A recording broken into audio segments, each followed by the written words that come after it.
నేను అనితా వంగలపూడి అనే నేను శాసనం ద్వారా నిర్మితమైన భారత రాజ్యాంగం పట్ల నిజమైన విశ్వాసం విధేయత చూపుతానని, భారతదేశ సార్వభౌమాధికారాన్ని సమగ్రతను కాపాడుతానని, ఆంధ్రప్రదేశ్ రాష్ట్ర మంత్రిగా నా కర్తవ్యాలను శ్రద్ధతో అంతఃకరణ శుద్ధితో నిర్వహిస్తానని,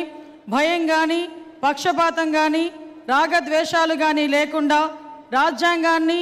శాసనాలను అనుసరించి ప్రజలందరికీ న్యాయం చేకూరుస్తానని దైవ సాక్షిగా ప్రమాణం చేస్తున్నాను. నేను అనితా వంగలపూడి అనే నేను ఆంధ్రప్రదేశ్ రాష్ట్ర మంత్రిగా నా పరిశీలనకు వచ్చిన లేదా నాకు తెలియవచ్చిన ఏ విషయాన్ని నా కర్తవ్యాలను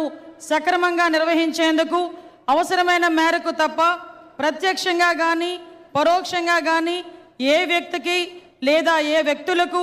తెలియపరచనని లేదా వెల్లడించనని దైవ సాక్షిగా ప్రమాణం చేస్తున్నాను.